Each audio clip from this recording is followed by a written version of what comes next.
He said, "They will learn you belong to me," and someone took a photo.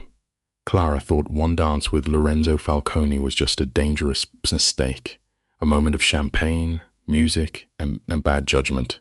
But across the private it room, someone captured the exact second. She smiled at him like she trusted him. By morning, that photo would travel through Boston's underworld, turning a broke, unemployed woman into the weakness every enemy of the Mafia prince wanted to exploit. Let us examine the subject. Clara, at her baseline, is placed in an environment of extreme wealth, surrounded by polished marble and chandeliers. Her physiological response is textbook anxiety. She clutches her champagne, her hands trembling, hyper-aware that her inexpensive dress marks her as an outsider among the pure silk and cashmere.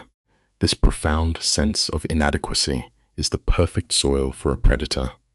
Her companion, Chloe, offers a physical nudge, urging her to smile. You and I must recognize this moment for what it is: a subject experiencing deep isolation, even in a crowded room, is incredibly vulnerable. The lesson here is simple but absolute. Insecurities do not merely make us uncomfortable, they act as a beacon for those who hunt the emotionally fragile. Clara whispers her desire to flee, a natural flight response when faced with social predators who can quite literally smell fear. Her friend's underlying motive was clear. Clara had recently lost her employment, creating severe financial distress. Chloe's solution was to use this gala as a hunting ground for a wealthy savior to erase Clara's mounting debts. The champagne she drinks tastes bitter to her, a physical manifestation of her psychological state. Clara feels she does not belong, while her friend actively seeks a target.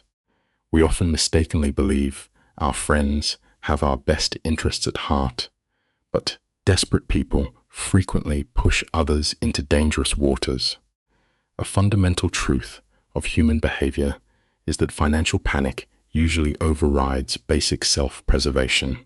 Chloe demonstrates the effortless confidence of the financially secure, possessing the exact biological markers of social dominance: bright eyes, blonde hair, and unearned swagger. She offers Clara a superficial compliment about her dress, an attempt to stabilize Clara's dropping self-esteem. The setting is a historic Boston hotel, a closed ecosystem where old money and aggressive climbers converge. Clara had spent her day desperately studying the rules of high society, a classic masking behavior used by the deeply insecure. She is trying to camouflage herself among the elite. But we must understand a crucial life lesson. You cannot study your way into belonging, because predators do not look for those who break the rules. They look for those who try too hard to follow them. It begins with the gaze. Clara describes feeling the weight of a stare burning into her skin, a primitive biological alarm system, alerting her to an apex predator. Across the room stands the primary subject, Lorenzo Falcone. Note his physical behavior. He is partially obscured, not engaging in the social mirroring of laughter, smiles. He is perfectly still, a megalomaniac narcissist identifying his specific narcissistic supply. His dark eyes lock onto her with a terrifying clinical intensity. Clara's heart rate spikes, yet she tries to sound casual when asking her friend about him.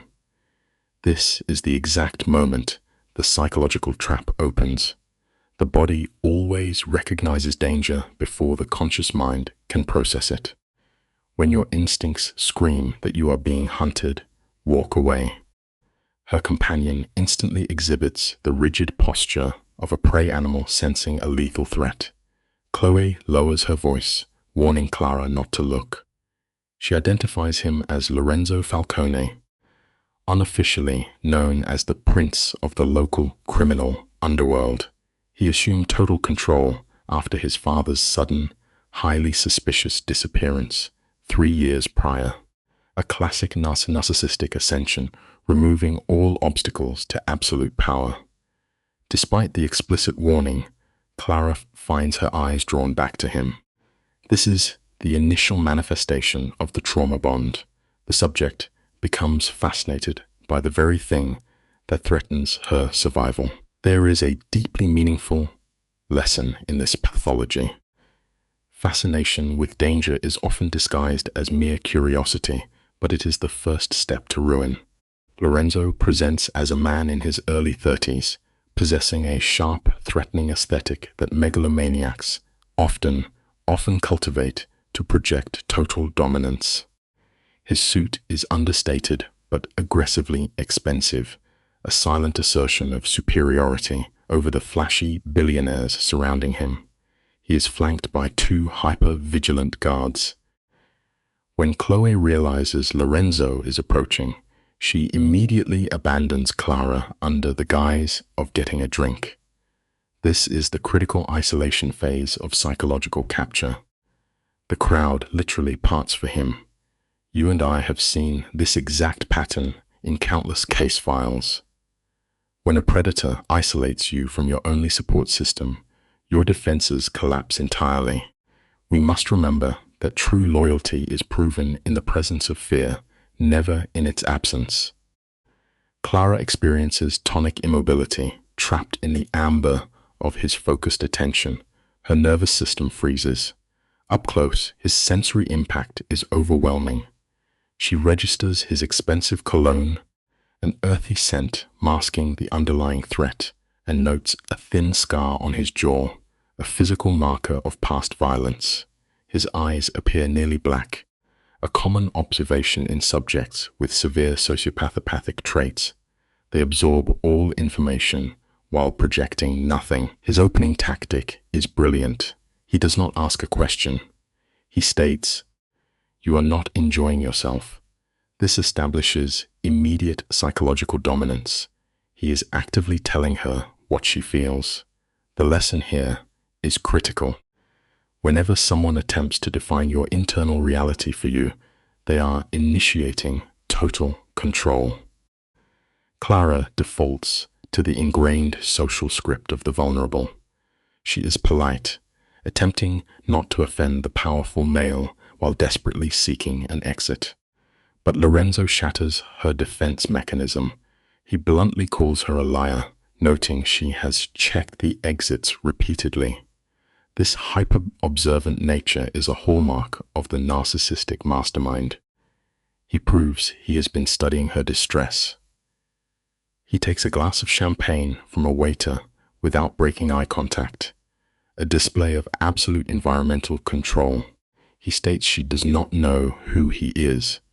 Pushed to her psychological limit, Clara boldly asks if she should be afraid.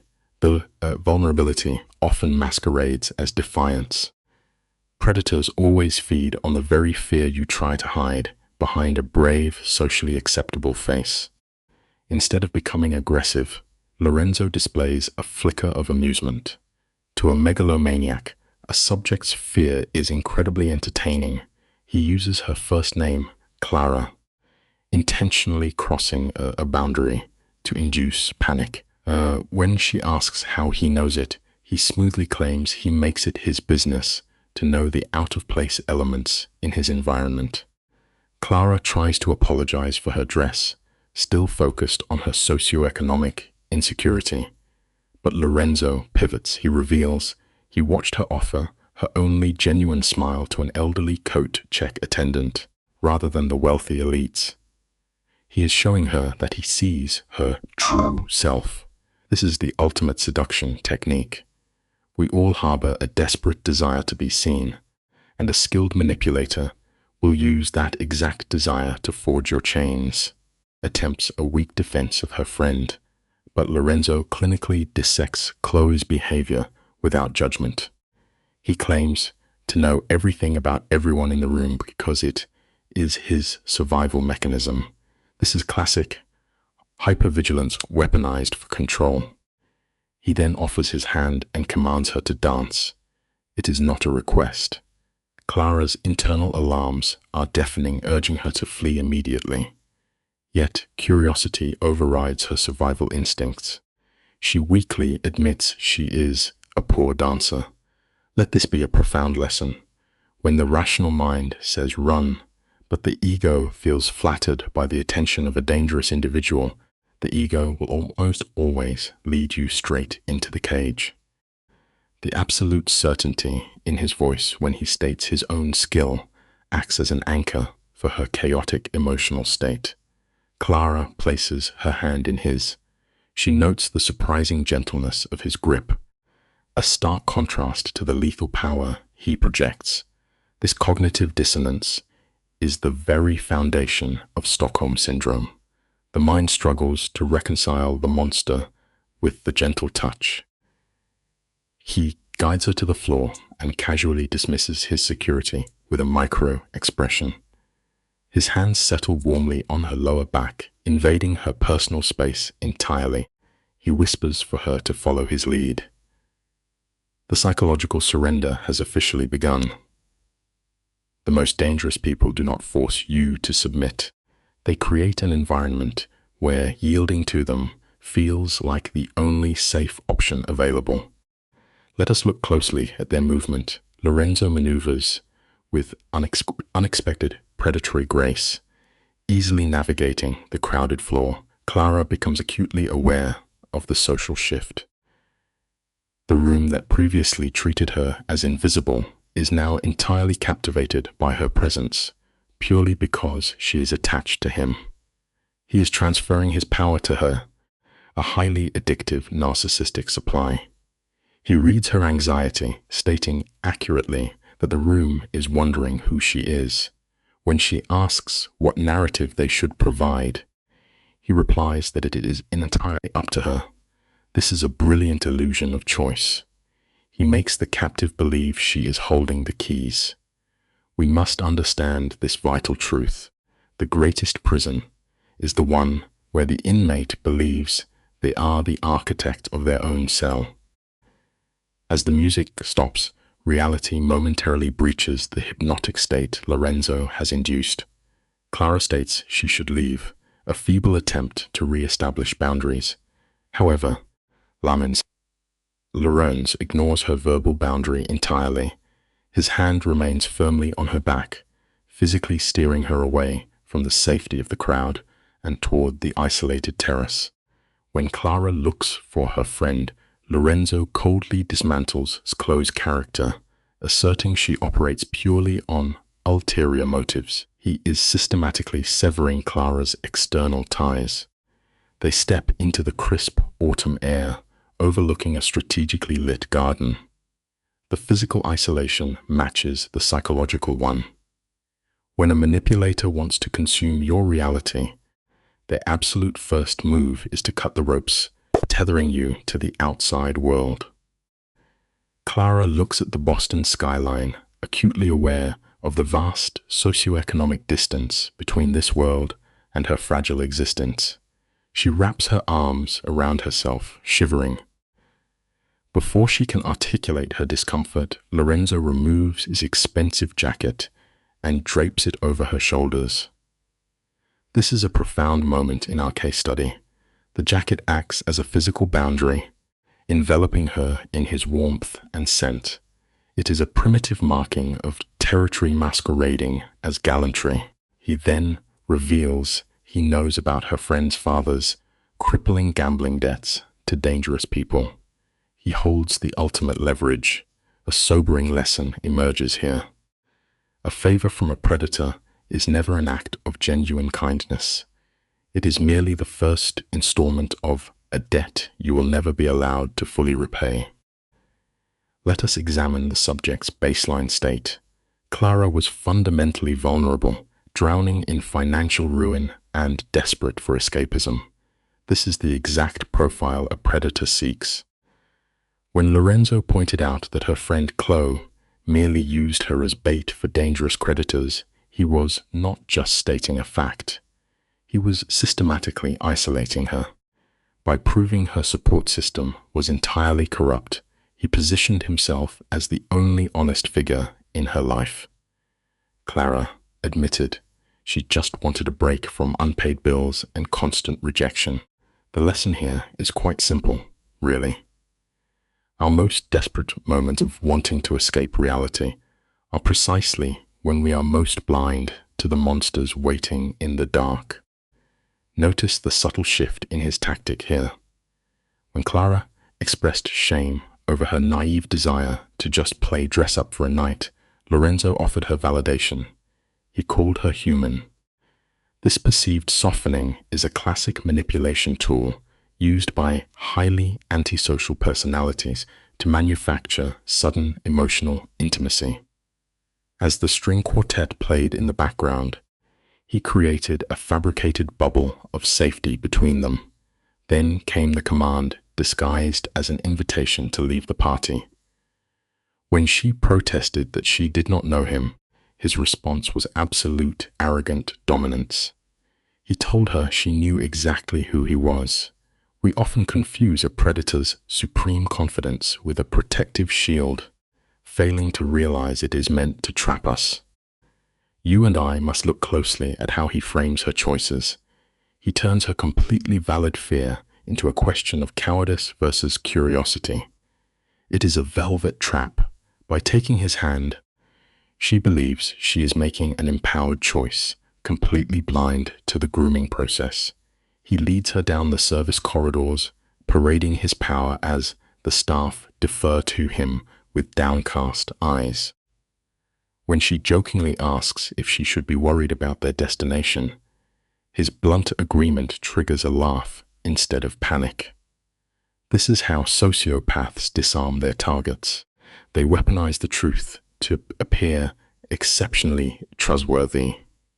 The profound lesson is that honesty from a dangerous man does not make him any less lethal. It merely makes him a more effective captor. Entering that private, secluded room was the psychological point of no return for Clara. It was a space saturated with criminal enterprise, occupied by calculating men and detached, vacant women. When the room fell utterly silent at Lorenzo's arrival, Clara was forced to recognize the sheer magnitude of his authority. He placed his hand on the small of her back, a physical claiming meant not for her comfort, but to signal absolute ownership to the violent men watching them. She was now visibly marked as his property. In the study of behavioral dominance, public possession is the ultimate display of a megalomaniac's power. It reminds us that when someone tries to claim you in front of others, they are not elevating your status.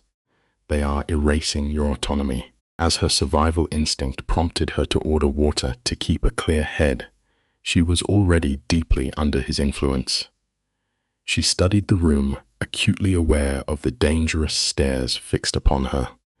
When she inquired about his associates, Lorenzo casually dismissed them as enemies playing pretend, explicitly stating none were worthy of an introduction. This is a profound isolation tactic. By elevating her above his dangerous peers, he feeds her ego while simultaneously cutting off any avenue for outside support. The life lesson hidden here is stark. When a powerful individual tells you that everyone else in their world is utterly worthless, it is only a matter of time before they eventually turn that very same chilling judgment upon you. Clara was physically reacting to the danger, her fascination with him overriding her natural fear responses. This is the physiological onset of trauma bonding. She asked if he made a habit of rescuing women, searching for a pattern. His answer was brilliant in its manipulative simplicity. He claimed he had never done this before, telling her that the room's silent scrutiny was solely because she was an unprecedented exception. He manufactured a scenario where she felt entirely unique, the only woman to ever break through his cold exterior. We see this consistently in pathological narcissists. They convince you that you are the sole exception to their cruelty. You must always remember that being the chosen one of a monster is not a compliment. It is a target painted squarely on your back. The sudden arrival of her intoxicated friend Chloe provided the perfect psychological catalyst. As Chloe's companion dragged her away in absolute naked terror at the mere sight of Lorenzo, the mob boss did not even flinch. He kept his predatory focus entirely on Clara. When she admitted she and Chloe had grown apart, Lorenzo seized the moment to act as a philosopher, stating that pressure reveals a person's true nature. He was orchestrating the final severing of her past ties, using her friend's cowardly retreat to validate his own strength. He stood steady while her world ran away. A crucial truth about human behavior emerges here. When someone purposefully highlights the failures of your loved ones, they are not offering comfort. They are eliminating their competition for your loyalty. Let us look at how perfectly he exploited her history of emotional abandonment. Clara had already been discarded by her former partner and her own mother the moment she lost financial stability. Loyalty was a foreign concept to her, making her incredibly desperate for a protector. When she asked if he was testing her nature, he offered a disarming smile and claimed he was simply revealing his own. What followed was not a genuine connection, but a clinical extraction of her vulnerabilities. He gathered in intelligence on her childhood, her dashed dreams, and her passions. Predators do not ask questions to know you. They ask questions to map your weaknesses. They build a profile of your deepest wounds so they know exactly what emotional leverage to use when they finally spring the trap. In return for her deepest truths, Lorenzo offered carefully curated fragments of himself. A love for sailing and rare first editions painted him as a cultured, complex man rather than a violent criminal. This is a textbook method for building asymmetric intimacy. The illusion of safety was briefly interrupted when Judge Harrison approached their table. Lorenzo's complete refusal to stand or show basic deference was a calculated display of dominance. When the corrupt official dismissively asked to be introduced to Clara, Lorenzo simply refused with a single dangerous word. This swift rejection of a figure of legal authority signaled to Clara that his power existed far above the law. The sobering reality is that a villain who protects you from lesser evils is still fundamentally a villain. The tension that lingered after the judge walked away was intoxicating for her. Clara whispered that he was being rude, yet internally she was deeply thrilled by his aggressive, protective stance. This thrill is the very foundation of Stockholm's syndrome, where the victim begins to mistake aggressive possessiveness for passionate devotion. Lorenzo leaned in, his breath grazing her skin, and declared that the entire room needed to watch and learn that she belonged to him. It was a terrifying statement of absolute ownership. Yet, instead of triggering her instinct to flee, it ignited a treacherous warmth inside her. We must understand a very dark truth about human psychology. The desire to feel entirely safe can tragically easily masquerade as the desire to be entirely owned by a monster. For years, Clara had fiercely guarded her independence, wearing her lonely struggle like a badge of honor, but his possessive words unlocked a deep, repressed exhaustion within her mind. She looked into his eyes, desperately searching for evidence of a cruel game, but found only chilling sincerity. When a megalomaniac decides they want you, their focus is terrifyingly genuine. She protested that he did not even know her. He touched her wrist, a physical anchor, and promised he knew enough. Then, Clara made her critical, life-altering error. She smiled at him. It was an unguarded surrender of her psychic defenses. In criminal psychology, we learn that the most dangerous moment for a victim is not the physical capture, but the exact second they decide to finally stop fighting their captor. Her smile was not mere submission. It was explicit permission for him to escalate his psychological invasion. In her captivated state, she remained entirely blind to the camera flash across the dimly lit room, oblivious to the shadowy figure documenting her fatal mistake. By the time the blackmail and the violence became apparent, the psychological web would be impossible to untangle. As Lorenzo guided her out through a hidden exit, a heavily armed security detail materialized around them. The sudden presence of lethal weapons should have shattered the romantic illusion instantly. Instead, she rationalized the danger. We see this severe cognitive dissonance in deeply bonded victims. Once you accept a predator's reality, you will blindly ignore the very weapons designed to keep you trapped in his cage. Instead of fleeing the armed guards, Clara allowed the surreal nature of the criminal underworld to completely wash over her. A flawless black Bentley arrived, the silent driver bowing in total submission to Lorenzo. When he suggested dinner, her own body betrayed her with a hunger born from poverty and anxiety. She had barely eaten a simple sandwich earlier that day, consumed by the stress of an ordinary life she was rapidly leaving behind. As he guided her into the opulent, leather-bound interior of the vehicle, his faint smile signaled total victory. He was stepping into the role of her absolute provider. The stark psychological lesson is that extreme wealth is a powerful anesthetic. It numbs the survival instincts, making the cage look so incredibly comfortable that the bird forgets how to fly. Let us open the file on this psychological dynamic. The partition separating them from the driver was already raised, establishing the enforced isolation typical of predatory containment. Clara realized she was still engulfed in his jacket, its heavy, expensive fabric functioning as a physical manifestation of his territory. She attempted to shed it, a classic flight response. "Keep it," he instructed. His ocular tracking was entirely possessive, the gaze of a megalomaniac asserting dominance. "It suits you," he noted, anchoring her within his scent. She attempted a defense mechanism of humor, asking if he frequently abducted women.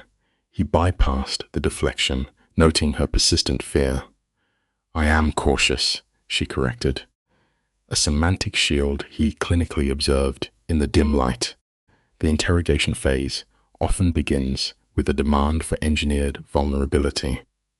"Tell me something true, Clara," he commanded, probing for the emotional fractures every megalomaniacal narcissist requires to insert their control.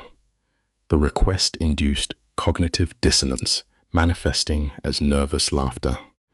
She noted the extreme breach of social protocol, but he dismissed societal norms entirely, a hallmark of antisocial personality traits. "Give me something real," he pushed, weaponizing the intimate atmosphere of the vehicle. Despite her instinct to deflect, the isolation tactics were already dismantling her defenses. "I am terrified of ending up like my mother," she confessed, detailing a life of isolation and financial ruin at 60. The trauma was now laid bare. "You and I must carefully observe this next maneuver, a textbook deployment of psychological mirroring." "What happened to her dreams?" he inquired, his vocal effect calibrated to mimic profound empathy. She confessed her mother had sacrificed her autonomy for a parasitic partner, suffering total psychological collapse when he abandoned them. He absorbed this data, immediately diagnosing her hypervigilant independence as a trauma response. Then came his strategic counter-revelation, designed to manufacture trust. "I never wanted this life," he stated, presenting himself as a fellow victim. He stared at his ghostly reflection, claiming a lost passion for architecture, meticulously painting himself not as a cartel predator, but as a captive of circumstance. The presentation of a traumatic origin story is highly effective in accelerating a trauma bond. His father was assassinated by a trusted confidant, a blunt revelation that intentionally induced shock, effectively disrupting her cognitive processing. Some choices are not choices at all, he rationalized, absolving himself of moral agency. The vehicle arrived at a secondary, isolated location in the North End. He guided her to an unmarked door, an environment where he maintained absolute environmental control. My grandfather opened this in 1956, he explained. Inside, the establishment functioned as a psychological time capsule, heavily saturated in nostalgia with flickering amber light, designed to disorient her temporal awareness. The introduction of a benevolent surrogate parental figure serves to validate the subject's false sense of security. A silver-haired patriarch named Giovanni intercepted them, dispensing physical affection that normalized the megalomaniac's presence. Lorenzo introduced him as his godfather. The older man deployed a highly effective triangulating compliment, loudly proclaiming that his godson never brought female companions to this hidden sanctuary. You must be special, Giovanni insisted. The somatic response was immediate. A flush of heat climbed Clara's neck as her ego absorbed the fabricated elevation. They were escorted to a secluded corner booth, where all external choices, including the menu, were systematically removed by the eager patriarch. Absolute surrender of autonomy was framed as a luxury. I will take care of everything, the godfather declared.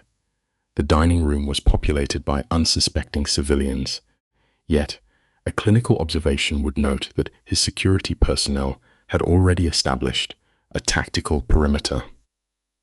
Clara, blinded by sensory overload, remarked on the godfather's warmth. He helped raise me after my mother died of cancer, he offered, deploying yet another carefully curated vulnerability. He detailed how this man taught him navigation, culinary arts, and literature when he was 12. The tragic orphan narrative is an incredibly potent tool. It aggressively triggers maternal protective instincts within the target, eroding her natural self-preservation mechanisms. Alcohol functions as a predictable chemical catalyst in dismantling behavioral inhibitions. As an unceasing sequence of decadent courses arrived, from fried artichokes to truffle pasta, her internal barriers collapsed entirely. She handed him a complete psychological profile, detailing her vocational failures, her history with financially unstable partners, and her precarious housing situation. In exchange, he offered fragments of synthesized melancholy, lamenting the crushing isolation inherent in ruling an empire he supposedly never desired. The cognitive dissonance within her began resolving into early Stockholm syndrome. The terrifying mobster was being overwritten by a tragic intellectual. You are not what I expected, she confessed, accepting a sweet.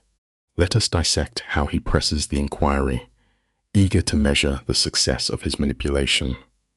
What did you expect? She admitted. She had anticipated a much colder, calculating entity, a monster constructed from her friend's warnings. Here, the megalomaniac executes a masterful psychological pivot. Make no mistake, I have done things that would terrify you, he warned, claiming he merely adapted to survive. By confessing his capacity for violence while demonstrating gentleness to her, he elevated her perceived status above his victims. Then why show me this side of you? She asked, entirely captivated. He bridged the physical gap, his fingers mapping the erratic, accelerated pulse at her wrist, physically measuring the physiological arousal he was inducing. "Because from the moment I saw you, I knew you were different," he murmured, using the ultimate narcissistic hook. He presented her as his unique savior, a singular light in his darkness. Her internal mechanisms were rapidly fracturing. A surviving instinct urged her to retreat from the predator, while the burgeoning trauma bond compelled her to lean into his touch. This delicate psychological suspension was severed by a digital intrusion. The vibration of his phone instantly resurrected his sociopathic architecture, his face hardening back into a mask of total dominance. He excused himself to manage a crisis. In his absence, the surrogate enabler, Giovanni, materialized at her table with sweet liqueur, stepping in to maintain the hypnotic environment. You and I must note the role of the secondary enabler in solidifying the victim's delusion. Giovanni expressed theatrical astonishment that their acquaintance was merely hours old, marveling at the intensity of his godson's fixation. This perfectly validates the victim's feeling of being chosen. When she inquired about his past pathology, Giovanni provided the necessary romanticized backstory. He described a passionate youth, obsessed with structural engineering, claiming a psychic fracture occurred upon the father's assassination. The light went out of his eyes, the older man sighed, before delivering the lethal, manipulative conclusion. Until tonight, perhaps, he positioned Clara as the sole psychological cure for a deeply dangerous, damaged man. The subject returned, his physical form practically vibrating with suppressed adrenaline and violence. The cultivated illusion of the gentle architect vanished entirely, replaced by the rigid posture of an apex predator responding to a territorial threat. "We need to leave," he announced abruptly, terminating the date to address a sudden crisis. The Godfather reinforced the emotional trap upon their exit, urging her to return to their secluded sanctuary. Beyond the controlled environment of the restaurant, the atmospheric temperature had plummeted. His security operatives were highly agitated, their hands hovering over concealed weaponry. The rapid shift from intimate vulnerability to militarized danger triggered a severe spike in her cortisol levels. Rather than exhibiting rational relief at escaping a high-threat environment, she experienced profound disappointment, a clear diagnostic marker of her advancing psychological dependency. He entered the vehicle and relayed her exact residential coordinates without prompting. The lingering effects of the neurochemical cocktail of wine and flattery temporarily shattered. "How do you know where I live?" she demanded. A brief resurgence of survival instinct, he confessed to initiating a thorough surveillance protocol during the gala. When she labeled the act invasive, he reframed it as a necessary metric of survival. "Trust requires verification," he stated coldly, an absolute rationalization of his paranoid, megalomaniacal need for absolute control. We watch as he proceeds to recite her biographical data with clinical detachment, demonstrating his omnipotence. 27 years old, a local university graduate, recently terminated from an editorial position and currently unemployed. The weaponization of this intimate data stripped her of all psychological armor. He confirmed she possessed no criminal background or hazardous associations. As the armored vehicle penetrated the boundaries of her impoverished neighborhood, the socio-economic disparity became a suffocating presence. She stared at the deteriorating facade of her building, the fractured concrete, and the broken security fixtures, profoundly aware of her total vulnerability and absolute powerlessness in the presence of his wealth. She announced their arrival, a verbal tick masking her profound insecurity regarding her living conditions. He evaluated the deteriorating structure with cold, predatory calculation. "Let me walk you to your door," he stated, stripping the phrase of any interrogative tone. It was a firm command. They ascended the 3 flights in total silence, the claustrophobic stairwell amplifying her physiological awareness of his physical mass. At her door, her fine motor skills deteriorated under his scrutiny. She thanked him for the highly irregular evening. "In a good way, I hope," he murmured, asserting dominance. "The reading here is simple but absolute. When a predator shows you their true nature, believe them before the cage is locked forever." Let us open the case file on Clara Hayes. When examining the early stages of Stockholm Syndrome, we look for the initial fracture in the victim's boundaries.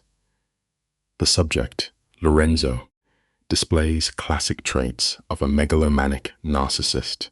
He begins his psychological manipulation with calculated physical contact. He touched her hair, an invasion of personal space disguised as tenderness. She verbally resisted, stating the choice was unwise, yet her physiological response betrayed her. The predator recognizes this discrepancy immediately. He framed his demand to see her again not as a question, but as an inevitable fact. We must remember a hard truth about human nature. The mind often ignores the brightest red flags when the heart is starved for attention. You and I are going to look at this moment closely because it is where the trap snaps shut. The subject dismissed her intellect, stating wisdom is overrated. A megalomaniac narcissist dismantles a victim's reliance on logic. He stimulated her nervous system with a touch to her lower lip, establishing physical dominance. He informed her a car would arrive tomorrow night. When she pointed out she had not consented, he merely projected absolute certainty. This is the moment cognitive dissonance takes root. She retreated to her apartment, her hands shaking from the adrenaline dump. The stark contrast between her impoverished reality and his projected power created a psychological vacuum. She was already beginning to crave the danger she should have fled. The subject's living environment provided the perfect incubation chamber for her impending Stockholm Syndrome. Her apartment was a collection of stressors. Peeling wallpaper and unpaid bills served as daily reminders of her vulnerability. In clinical profiling, we note that financial desperation makes a target highly susceptible to a megalomaniac narcissist. Clara still possessed his jacket. Instead of returning the expensive garment, she engaged in olfactory fixation, inhaling his scent. Her survival instinct correctly identified him as a lethal threat, urging her to sever contact immediately. Yet, the emotional dependency had already begun to form. She stood at her window, tracking his vehicle as it departed, already anchoring her psychological state to his presence. The introduction of an external threat often accelerates trauma bonding. Clara observed a second vehicle trailing Lorenzo, recognizing immediately that he was being hunted by rival predators. Rather than feeling relief that the danger was moving away from her, she internalized his risk. This is a crucial pivot point in Stockholm Syndrome. The victim begins to develop protective instincts toward the abuser. When he texted her with a command disguised as a wish for sweet dreams, her boundaries collapsed entirely. A healthy mind would have been terrified by his unauthorized acquisition of her phone number. The megalomaniac narcissist relies on this precise inversion of logic. She felt a surge of excitement, sealing her own fate with a single word of compliance. Stick with me here, because the morning after the initial contact is highly revealing. His response was a simple validation of her obedience. "Good girl." It is a phrase designed to infantilize and control, reinforcing his position of authority. Clara awoke to a bleak, rainy morning, and the cold light of day temporarily restored her cognitive function. She experienced a brief window of clarity, recognizing that she was willingly engaging with a man who utilized invasive surveillance tactics. She attempted to ground herself in normal routines, applying for jobs and managing her debts. Yet, her focus remained entirely fixated on the megalomaniac narcissist. She spent the hours waiting for him to withdraw his attention, secretly terrified that he would abandon the hunt. The grooming phase escalated precisely at noon. A courier arrived at her secure location, penetrating her safe zone with a physical manifestation of Lorenzo's wealth. He delivered a package containing a silk dress, expensive footwear, and emerald earrings. To the clinical observer, these are not gifts, they are uniforms. The megalomaniac narcissist uses extravagant objects to create a staggering debt of gratitude in the victim's mind. Clara opened the box, allowing the expensive materials to cast a metaphorical spell over her impoverished surroundings. The vibrant green silk contrasted sharply with her grim reality. We must understand that true manipulation rarely looks like a threat at first glance. It usually arrives beautifully packaged, offering an escape from a painful life. The accompanying handwritten note contained a calculated escalation of sexual ownership, suggesting she would look equally beautiful wearing nothing at all. Her physiological response was immediate. Blood rushed to her face. Her rational mind attempted one final defense mechanism, urging her to reject the items and cancel the arrangement. But the allure of the fantasy overpowered her logic. She held the garment against her body, using the mirror to witness her own transformation. When her social support system attempted to intervene through a frantic message from her friend Chloe, Clara actively severed the connection. Isolating oneself from healthy external relationships is a hallmark symptom of Stockholm Syndrome, securing the predator's absolute control over the narrative. Let us look at this piece by piece, shall we? As evening approached, Clara's internal state was a chaotic mixture of dread and euphoria. By 7 o'clock, she had fully adopted the persona Lorenzo constructed for her. Wearing his dress and his jewels, she no longer recognized her own reflection. She felt elegant and powerful, entirely dependent on the validation of a megalomaniac narcissist to sustain this new identity. She acknowledged it was a temporary fabrication, masking her unemployment and mounting anxiety. Yet, she preferred the dangerous illusion to her own life. When the notification arrived at exactly 8 o'clock, she walked out of her apartment. It is a sobering lesson for us all. The cages we walk into willingly are always the hardest ones to escape. The transportation logistics shifted to further disorient the subject. A heavily tinted vehicle arrived, driven by an armed operative. Upon entering the confined space of the vehicle, Clara discovered the architect of her psychological capture waiting in the shadows.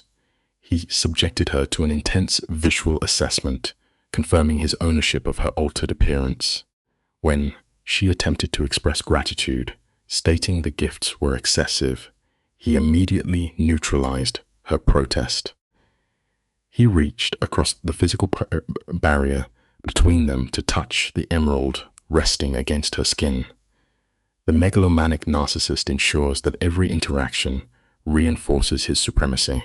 By claiming the gifts were insufficient, he implied his resources, and his power over her were completely limitless. The physical contact triggered an intense neurological reward in the subject. Lorenzo presented himself impeccably. utilizing his physical attractiveness as a secondary weapon to paralyze her critical thinking. When Clara inquired about their destination, seeking to regain a measure of situational awareness, he delivered a highly destabilizing directive. They were going to his private residence. He framed this isolation tactic as a simple dinner arrangement, adding a false assurance that she retained control over her boundaries. Moving a victim into the predator's primary territory is a critical escalation. It thrilled her to penetrate his secretive world, demonstrating the profound cognitive distortion of Stockholm Syndrome. Her terror was completely eclipsed by morbid curiosity. We are about to uncover what really went down as the trap closed. Lorenzo observed her elevated heart rate and anxiety, feeding off the emotional output. When she questioned if she had reason to fear him, he offered a carefully constructed guarantee of safety within his territory. A criminal behavioral analyst will note the brilliant deception here. The megalomaniac narcissist promises physical safety while systematically destroying the victim's psychological autonomy. Clara logically understood that this man operated far outside the boundaries of human laws and morality. Yet, the trauma bond was already strong enough that she accepted his word as absolute truth. As they drove out of Boston along the dark coastline, she surrendered her final shreds of self-preservation. The subject was subjected to intermittent reinforcement. Lorenzo maintained physical contact, holding her hand to project false intimacy. He then pivoted the conversation to her hidden passion for writing, utilizing intelligence he had likely gathered through illicit surveillance. When challenged on his knowledge, he provided a plausible deniability, claiming he simply remembered a passing comment. He compelled her to reveal the nature of her work. Clara confessed she wrote reimagined narratives where female protagonists rescue themselves from danger. The psychological irony is profound. Here was a woman documenting survival strategies in fiction while simultaneously lacking the real-world capacity to recognize the megalomaniac narcissist actively securing her chains. Lorenzo demanded access to her private thoughts, dismissing her insecurities with the arrogant assertion that only his judgment mattered. This is how the megalomaniac narcissist establishes intellectual dominance. He then probed deeper into her vulnerabilities, asking what anxieties kept her awake. Clara offered her fears regarding financial ruin and an unstable future. He weaponized this confession immediately, asking what would occupy her mind tonight. When she admitted she would be consumed by thoughts of him and their interaction, his reaction was chillingly triumphant. He smiled, validated by his successful infiltration of her subconscious. It is a dark truth of human psychology. We often hand the keys to our destruction directly to the monsters who promise us salvation. Let us open the case file on this fascinating dynamic. The vehicle navigated a winding, private road, a classic isolation tactic employed by high-profile narcissists. It emerged before a sprawling glass structure suspended over a violent ocean. Clara asked if this was where he lived, her voice trembling with the awe he intended to provoke. Lorenzo claimed he preferred its privacy. Notice the environment, the discreet but heavily armed guards, the meticulously positioned surveillance cameras. It was a beautiful fortress, designed to project absolute control. As he guided her inside with a hand on her lower back, he was not merely polite. He was establishing physical dominance. The lesson here is simple. A gilded cage is still a cage, no matter the view outside the window. The interior architecture was meticulously designed to induce cognitive dissonance in his targets. Soaring ceilings and dramatic glass walls displaying the dark sea were deliberately contrasted with warm woods and soft fabrics, creating an illusion of safety. Lorenzo used modern art and expensive sculptures as props to signal intellect and culture, masking his violent reality. Clara complemented the space, falling perfectly into his behavioral script. He pointed out the moonlight on the water, attributing his purchase to the view. Then, a staff member named Mrs. Romano appeared like a phantom. She announced dinner was ready. Lorenzo politely requested time for a drink. The staff in these ecosystems are heavily conditioned, functioning as silent witnesses to the predator. Mrs. Romano vanished like a programmed operative. Lorenzo then offered a tour, a crucial phase in psychological grooming, by showing her his kitchen where he supposedly cooked to relieve stress, and the gym where he honed his physical dominance. He was building a false persona. They entered a library stacked with architectural texts and classic literature. This is where the megalomaniac narcissist deploys his most effective weapon, the illusion of depth. Clara noticed architectural drawings on a drafting table. When she asked if they were his, Lorenzo allowed a carefully calculated flicker of vulnerability to cross his face. Predators know that displaying a harmless hobby effectively neutralizes a victim's natural survival instincts, making them pliable for the next phase. He framed the drawings as an abandoned hobby, drawing her further into his web.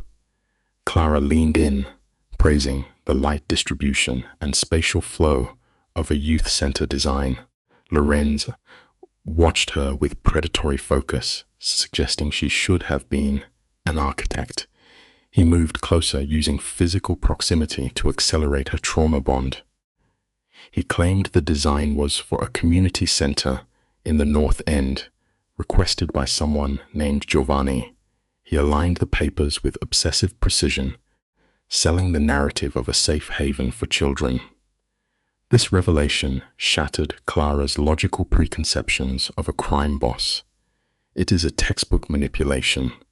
By performing acts of charity, the narcissist convinces the victim that his underlying violence is justified by a fundamentally noble core.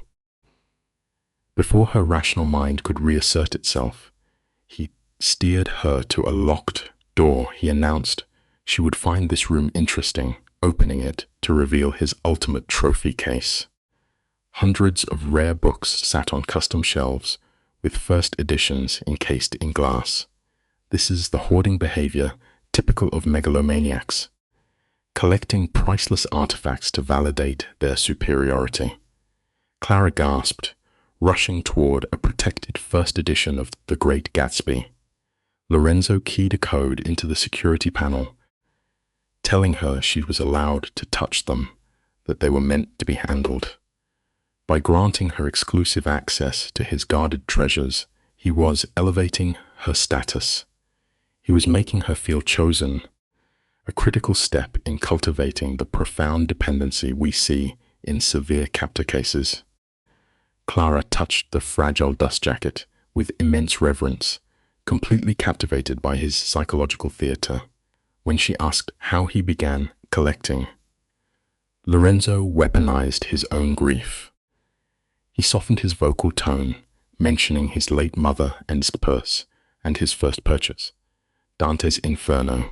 Sharing childhood trauma is a highly effective way to trigger maternal protectiveness in a target. He paraded his favorites, a Shakespeare folio, a Hemingway, an Alice in Wonderland, attaching a fabricated emotional narrative to each acquisition. Then, he retrieved a specific volume just for her. He claimed he thought of her the moment he saw her the previous night, placing the book directly into her hands. This kind of hyper-personalization accelerates the emotional free fall into the trap. It was a first edition of The Bloody Chamber, a collection of dark fairy tales. The psychiatric irony here is staggering. Clara was shocked by his accuracy. He smoothly claimed she reminded him of the brave heroines in those pages, women unwilling to be victims. As he took the book back, his fingers brushed hers, anchoring the emotional manipulation with physical contact. Clara began rationalizing her attraction, mistaking his calculated mirroring for a genuine soul connection. This is the very foundation of Stockholm Syndrome, where the mind rewrites a lethal threat as romantic destiny to survive the terror of the situation. The air grew thick with engineered tension. Lorenzo finally broke the spell, suggesting they eat before the staff thought they had forgotten the meal. You and I have probably seen this exact behavioral pattern in countless forensic files. He served dinner on a terrace over the dark ocean, using sensory overload to bypass her logical defenses. The fresh seafood, the vintage wine, the decadent desserts. It was all designed to induce physical euphoria. Their conversation flowed smoothly, but reality always bleeds through the cracks. As Mrs. Romano cleared the plates, Lorenzo's phone vibrated. His features instantly hardened back into the ruthless mask of a kingpin. He excused himself, telling her to enjoy the view while he took the call. The abrupt shift from attentive lover to violent authority figure creates a severe psychological whiplash, keeping the victim perpetually off balance and desperate for his warmth to return. Left alone, Clara turned to the hypnotic rhythm of the crashing waves. She allowed the vastness of the water to minimize her own rational fears, a classic coping mechanism when facing profound cognitive dissonance. She was so heavily dissociated that she completely missed his quiet return. He appeared right behind her, his physical presence acting as an oppressive gravity-like force. Lorenzo remarked on the beauty of the dark water, claiming he used the view for perspective. He stated coldly that the ocean does not care about human problems, a massive projection of his own antisocial personality disorder and total lack of empathy. Clara, sensing the shift in his baseline demeanor, timidly asked if everything was all right, already adopting the role of his emotional caretaker. Lorenzo clinically informed her of a developing situation with a rival organization, advising her not to worry. This casual injection of underworld violence into a romantic setting is a deliberate test of her compliance. The mention of another crime family sent a necessary spike of cortisol through her system, reminding her of the apex predator beneath the suit. He read her micro-expressions with the chilling accuracy of an interrogator, asking directly if his criminal enterprise bothered her. Clara admitted that it should bother anyone. Her honesty did not anger the narcissist. It merely amused him. He noted that other women lived in denial. Clara proudly declared she was not like other women. He stepped into her personal space, using his body heat to enforce submission. Let us look at this piece by piece, shall we? His hand moved to cup her cheek. The gentleness of a killer's touch is deeply disorienting, causing the brain to confuse terror with affection. He murmured that he should send her home, his thumb tracing her lip. This is the illusion of choice, offering an exit he had no intention of granting. Over the waves, she asked if that was what he wanted. Lorenzo maintained dominant eye contact, confessing his desire to possess her entirely. This unfiltered ownership flooded her nervous system. He then flipped the psychological burden, demanding to know what Clara wanted, forcing the victim to participate in her own capture. Remember, predators rarely drag you into the dark. They hold the door open and patiently wait for you to walk inside. The sane response was to flee to Boston and sever all contact with a sociopathic kingpin whose life involved systemic violence. Instead, The pathology of Stockholm Syndrome took full control. Clara rose onto her toes, voluntarily closing the gap to brush her lips against his. She whispered her consent, sealing her own fate. This act of submission shattered his calculated restraint. Lorenzo seized her, crushing her against his frame as his mouth claimed hers with a terrifying blend of tenderness and aggressive dominance. She surrendered completely, her hands desperately mapping his neck and hair. When they separated, gasping for air, the megalomaniac's eyes were pitch black. He warned her to be absolutely certain, cementing the final lock on her psychological cage. We are about to uncover the culmination of this behavioral cycle. Lorenzo stated that if they crossed this line, he would never let her escape. That overt threat should have triggered her instinct to run. Instead, it flooded her brain with dopamine. She confirmed her certainty. He pulled her into the isolated wing of the compound. His bedroom was a vast, fortified chamber facing the black ocean. The physical consummation of the trauma bond began immediately. His mouth attacked hers with escalating urgency as they collapsed onto the mattress in a chaotic tangle of limbs. The silk of her dress gave way to his relentless hands, his lips tracing a burning path across her skin to her collarbone. In the cold reality of this psychiatric profile, the megalomaniac had devoured his target. You and I are going to unpack this case file together. We begin with a classic trauma bond taking root. When the subject, Lorenzo, a documented megalomaniac narcissist, whispered praises against Clara's skin, he was deliberately bypassing her logical defenses. He confessed he had imagined her constantly since the previous night. Clara documented feeling a sudden, intense physical pull, immediately reaching to unbutton his shirt. As the garment fell away, she observed severe laceration scars marking his physique. When she traced a scar along his ribs, he casually cited a violent knife altercation in Moscow 5 years prior. This admission should have triggered her fight or flight response. Instead, her biological impulses overrode her cognitive warnings. The lesson here is simple, intense physical chemistry can easily blind us to our own survival instincts. Observe how the predator establishes false security. Lorenzo found the zipper of her dress, intentionally pausing to make direct eye contact and wait for her nod. The illusion of consent is a textbook tactic for a man whose entire psychological profile is built on taking by force. He lowered the fabric slowly, replacing his usual violence with a calculated, exquisite tenderness. He treated her as an irreplaceable artifact, asking silent permission for every single touch. Later, as they rested together with her head against his chest, he traced slow patterns on her back. Clara reported feeling an overwhelming, narcotic level of peace. This profound contentment was the early onset of Stockholm Syndrome. She was beginning to find safety in the very arms that posed the greatest threat to her psychological survival.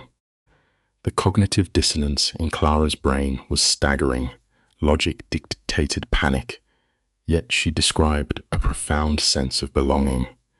When Lorenzo kissed her temple and asked for her thoughts, she openly admitted that she ought to be terrified.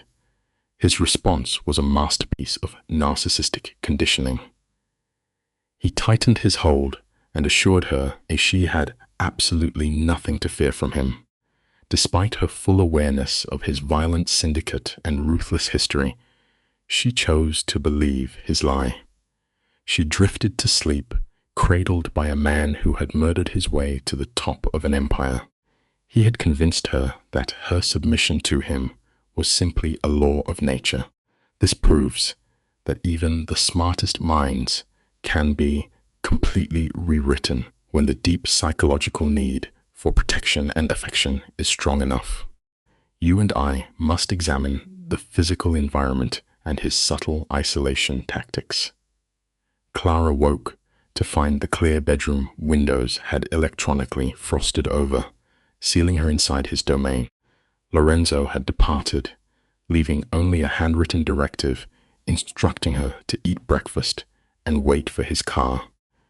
Beside this note sat a velvet box holding a gold chain with a diamond-encrusted key pendant. She watched the jewels catch the morning light. The psychological weight of this object is profound. While she questioned whether it represented access to his private world or a lock for her own cage, she was already accepting her captivity. The simple truth we often overlook is that a gilded cage is still a prison, no matter how beautifully it sparkles in the sun. Clara moved through his bathroom, adopting his clothing as a subconscious physical merging with her captor. Downstairs, a housekeeper named Mrs. Romano waited with an excessive breakfast arrangement and coffee prepared precisely to Clara's liking. Lorenzo had thoroughly profiled her habits. The woman casually delivered an itinerary, stating Clara would be driven home to change before a scheduled lunch with Lorenzo's sister. The disorientation Clara felt was entirely intentional. Narcissists often flood their targets with rapid plans to prevent them from establishing boundaries. She had no prior knowledge of this sibling, yet she was being swiftly assimilated into his syndicate. Her reality was being dismantled and replaced before she could even process the events of the morning. Control over communication is a primary tool of dominance. When Clara reached for her mobile device, she realized it had been separated from her. The housekeeper smoothly returned her evening bag, mentioning that Lorenzo had to address a sudden incident. The clinical detachment in the employee's voice regarding criminal violence unsettled Clara, showing a brief flash of rational fear. Upon checking her device, she saw ignored calls from her normal life and a text from an unregistered number. Lorenzo's message was charming, apologizing for his absence and promising that his sister Isabella would not bite. He was managing her emotions remotely, keeping her off balance but pacified. We must remember that manufactured charm is often the most effective weapon in a manipulator's arsenal. Notice how the pathological bonding overrides normal social irritation. The presumption of his demands should have angered her. Instead, Clara exhibited deep curiosity about his family, eager for validation. She fastened the diamond key around her throat, a literal branding of his ownership, before his private driver transported her to her modest third-floor apartment. The stark contrast between his sprawling oceanfront estate and her cramped reality was part of his psychological conditioning, designed to make her crave his resources. Before she could properly analyze the previous 24 hours, the vehicle returned. She was ferried to Bella Rosa, an exclusive establishment in Back Bay. The constant momentum left her no mental space to evaluate the danger she was stepping into. Stick with me here, because the introduction of a surrogate manipulator is a critical phase. Clara was escorted to a secluded table to meet Isabella Falcone. The woman greeted her with traditional European affection, immediately employing a psychological hook by stating Lorenzo had shared nothing, implying Clara was a rare, special case. Clara documented that Isabella lacked her brother's aura of overt violence, projecting instead an image of immaculate sophistication. Her sharp hair, tailored designer suit, and flawless presentation masked her true nature, yet her dark eyes mirrored the exact same predatory gaze found in her brother. Isabella was not merely a sister sharing a lunch. She was a proxy dispatched to assess a new psychological asset for the criminal organization. The interrogation began under the guise of high society etiquette. Isabella commanded Clara to sit and announced she had already selected their wine, another subtle dominance play. As a server poured the vintage, Clara expressed her surprise at the arrangement. Isabella analyzed her subject over the rim of her glass, stating coldly that her brother was incredibly impulsive when acquiring things he desired. The classification of Clara as a mere object was no accident. When Clara defensively noted they had only met 2 days prior, Isabella dismissed the concept of time with a wave of her diamond-draped wrist. This was a classic invalidation technique. The predator's family was actively normalizing the rapid, obsessive timeline, ensuring Clara felt powerless against the current. Isabella proceeded to demand Clara's background, asking how she had managed to captivate the syndicate leader. Clara's response, claiming she was nobody special, demonstrated a dangerously low self-esteem, the exact trait a megalomaniac seeks to exploit. Isabella countered that Lorenzo never wasted time on ordinary targets. Unordered appetizers of tuna tartare and arancini arrived, further reinforcing the loss of Clara's personal autonomy. Once the waiter vanished, Isabella ruthlessly demanded to know Clara's intentions. Clara nearly choked on her beverage, pointing out the absurdity of questioning the captive rather than the powerful male captor. Isabella offered a fleeting smile, an artificial softening tactic designed to keep the interrogation moving forward smoothly. The psychological inversion here is a fascinating study. Isabella framed her brother, a ruthless kingpin, as the vulnerable party. She calmly asserted that everyone sought his money, his power, or his protection, demanding to know what Clara was trying to extract. Clara met the accusation head-on, insisting she wanted nothing and had been entirely ignorant of his identity upon their meeting. Isabella studied her subject's facial microexpressions, hunting for deception. She then pushed the probe deeper, asking if Clara truly comprehended the violent nature of Lorenzo's profession. Clara admitted she had a general idea, prompting Isabella to highlight the ultimate paradox of her behavior. She had known the extreme risk, yet she had willingly spent the night in the predator's den. You and I are going to look at this exchange closely because it reveals the core of the trauma bond. Isabella observed that a rational woman from Clara's background would have fled immediately. When Clara self-deprecatingly suggested she lacked intelligence, Isabella laughed and diagnosed the real issue. She pointed out that absolute power and imminent danger are deeply seductive forces. Clara shifted uncomfortably, resistant to having her chaotic emotions dissected so clinically. She weakly protested that the situation was complicated. Isabella immediately labeled it as love, a masterful projection of emotion onto a victim barely 48 hours into the ordeal. The arrival of their main courses provided a temporary reprieve from the brutal psychological unmasking.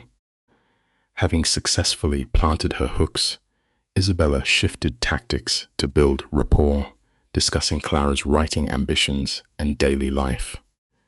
It is a common interrogations method to alternate intense pressure with warm conversation. Over a tiramisu dessert, Clara admitted her surprise at Isabella's demeanor, expecting a crude Mafia stereotype rather than a cultured woman. Isabella addressed the criminal label without hesitation, proving her comfort with their underworld reality. When Clara noted that Lorenzo had barely mentioned her, Isabella took a slow sip of her espresso and acknowledged her brother's intense secrecy.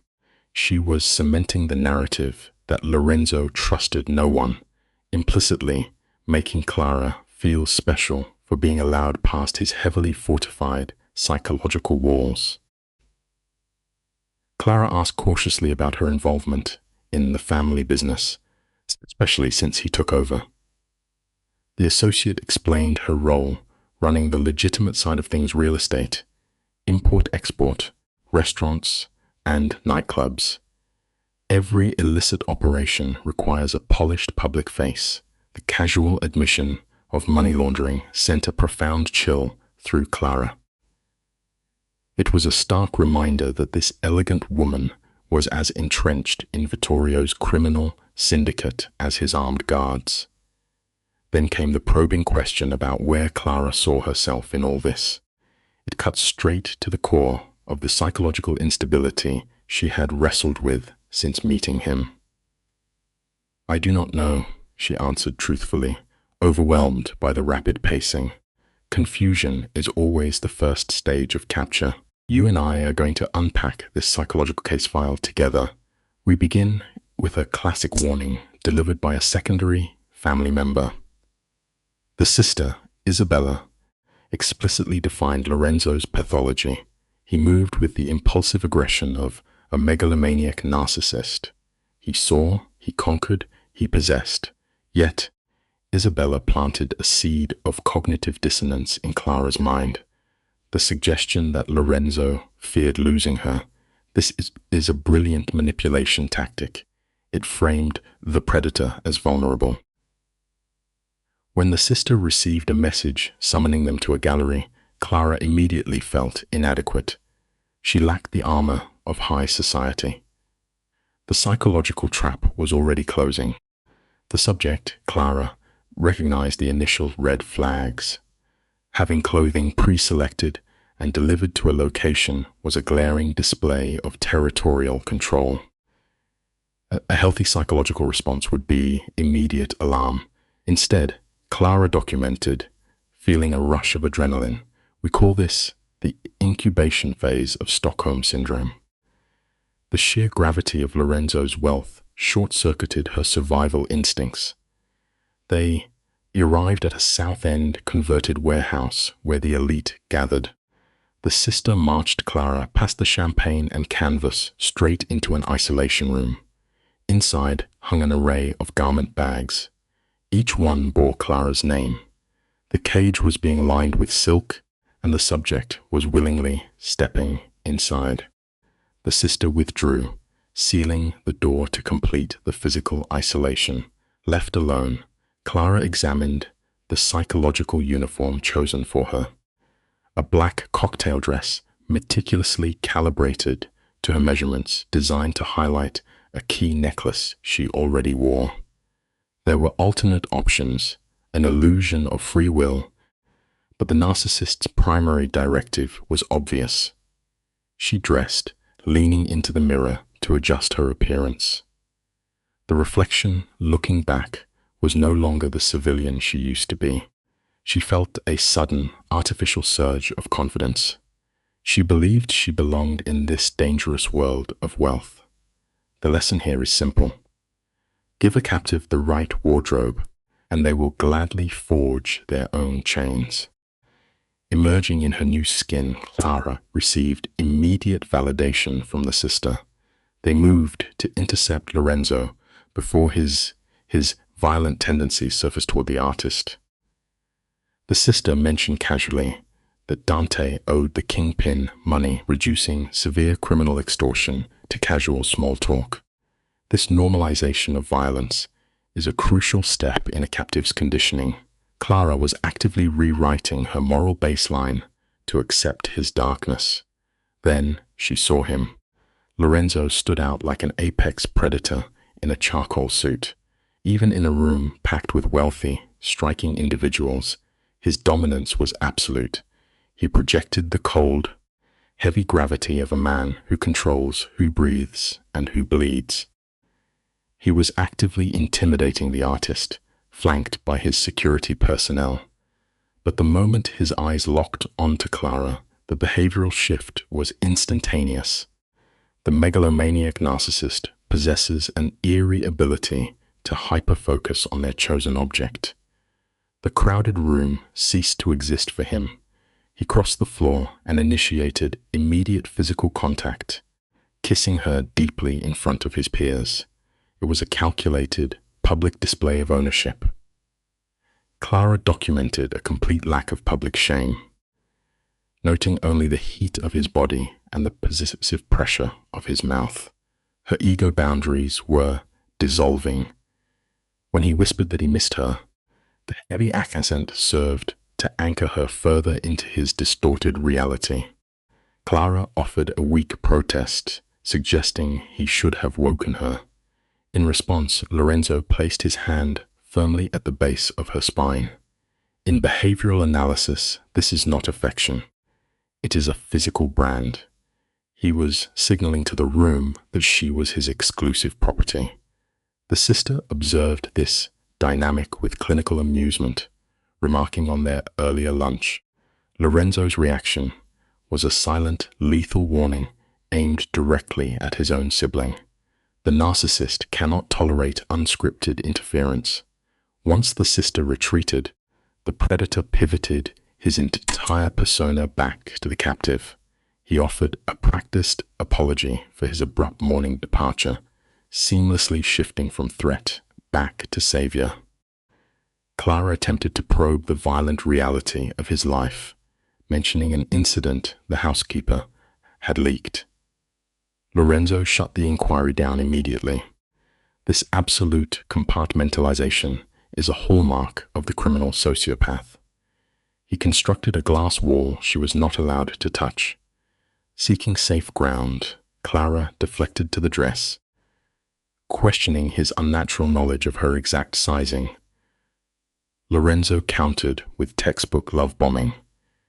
He claimed he paid attention to what mattered, and she mattered above all. The feigned vulnerability in his voice triggered a severe physiological response in Clara. Her heart skipped.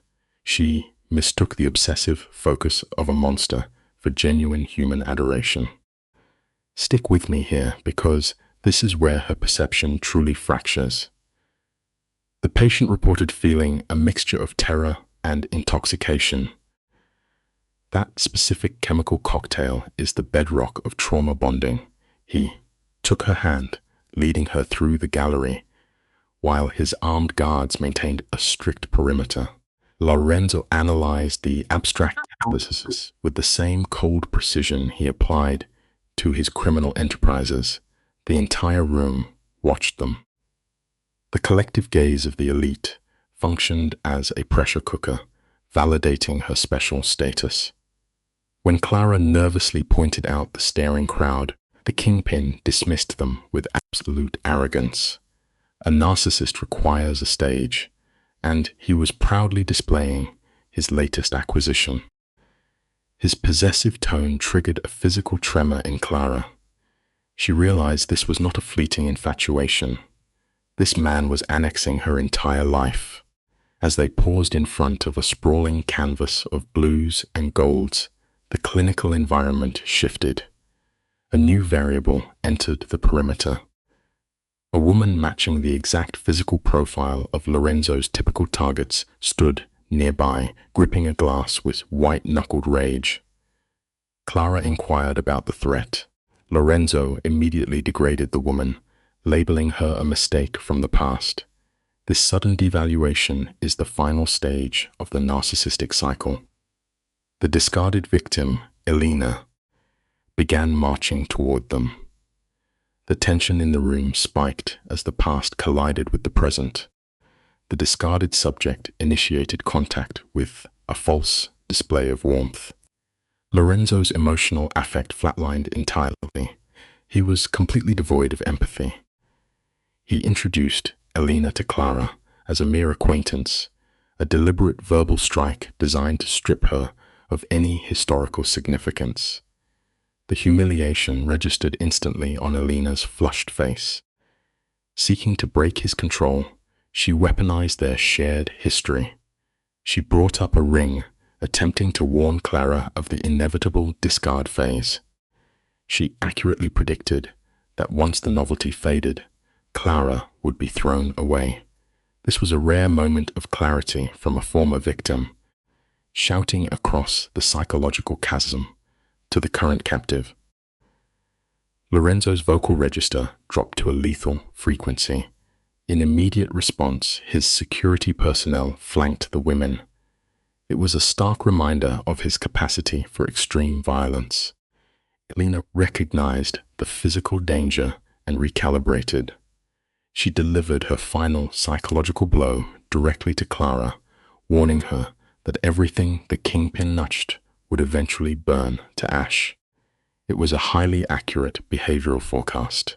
Elena retreated, leaving a heavy residue of anxiety in the physical space. Once the threat was neutralized, Lorenzo deployed his standard damage control apology. But the seed of doubt had been planted. Clara, demonstrating a fleeting moment of self-preservation, questioned the existence of the ring. He exhibited genuine frustration, a rare crack in the megalomaniac's armor. He engaged in classic blame-shifting, claiming the ring was merely a gift and that the relationship had ended 2 years prior. The narcissist always paints the reacting victim as the unhinged aggressor. He then unilaterally terminated the conversation. Clara experienced a brief flash of logical terror. She recognized she could easily become the next discarded object. To counter her emotional withdrawal, Lorenzo escalated the physical manipulation. He framed her face with his hands, creating a closed physical loop. He insisted their bond was unique, a standard grooming tactic. When she pointed out they were strangers, he claimed absolute certainty. He maintained prolonged eye contact while his thumbs traced her bone structure. He declared she was meant to be his from their very first visual contact. A healthy mind would categorize this as dangerous stalking behavior. Yet, the Stockholm Syndrome was already taking deep root. Clara reported feeling a profound thrill rather than panic. She rationalized the hostage situation as destiny, believing she had finally found a missing piece of herself in the arms of a violent offender. Recognizing he had successfully stabilized his control, Lorenzo initiated an immediate extraction. They bypassed all social protocols, leaving the gallery without a single farewell to his sister or the artist. The isolation phase was complete. Let us examine the subject, Clara, as she is physically removed from the gallery. Notice the kinetic control. Lorenzo isolates her, pulling her into an environment he completely commands. The vehicle, the secluded hallway, pressing her against the wall is an act of physical dominance masquerading as passion. When he speaks of the key around her neck, he is anchoring her psychological state to a physical object. He is a classic megalomaniacal narcissist, and this aggressive intimacy is designed to overwhelm her sensory defenses. She perceives his roughness as desire, completely blind to the clinical efficiency of his manipulation. We often mistake a cage for a castle when the bars are made of gold. He tells her the key means she has access to hidden parts of him. This is a calculated display of false vulnerability. Men of his psychological profile do not trust. They deploy trust as a transactional weapon. By claiming she is the exception to his paranoia, he accelerates her attachment. As they finally consummate the dynamic, Clara experiences a profound, drug-like contentment listening to his heartbeat. We recognize this immediately in behavioral analysis. It is the incubation phase of Stockholm Syndrome. The victim begins to associate her captor with safety, mistaking the adrenaline of survival for the profound depths of true love. Sometimes, the most dangerous lies are the ones we tell ourselves to feel secure. Look closely at her internal monologue here. Clara's logical brain is actively firing warning signals, identifying the severe neurological danger of his world. She even voices this cognitive dissonance, admitting to him that the speed of their connection is entirely irrational. How does the narcissist respond? He instructs her to stop thinking and simply feel. In my years interviewing dangerous men, this is a universal tactic. It is a direct command to shut down the prefrontal cortex, the center of critical analysis, and rely entirely on the emotional brain, which he is currently flooding with highly addictive chemical rewards. A quiet mind is easily conquered, which is why we must never silence our own intuition. The phantom of Elena Erzar warning briefly surfaces in Clara Erzar, mind the reality that men like Lorenzo discard their targets when the novelty fades. When Clara asks him what he truly wants, his answer is absolute. He wants everything: her days, her nights, her very existence. You and I might hear this and feel a primal urge to run. It is the language of total consumption. He is not asking for a partner. He is declaring ownership over a human soul. The terrifying part of this pathology is the total absence of boundaries. He intends to rewrite her entire reality until he is the only lens through which she views the world. True love is about building a shared life, not erasing one person to feed another. Rather than fleeing, Clara's psychological vulnerabilities rise to meet his demands. She harbors a deep, unaddressed wound, a desperate need to matter to someone. The narcissist has an uncanny ability to map these emotional fractures and pour himself into the cracks. When she questions the inherent violence of his lifestyle, he offers the ultimate psychological bribe. He promises to shield her. It is a brilliant, terrifying maneuver. He acknowledges the monster at the door, only to present himself as the sole barrier between her and total destruction.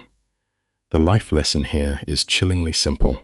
Predators know exactly which emotional voids to fill, and they will use our deepest desires against us.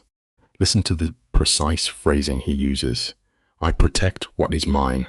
It is an explicit statement of objectification, entirely devoid of mutual respect. Yet, the victim hears it as a solemn vow of devotion.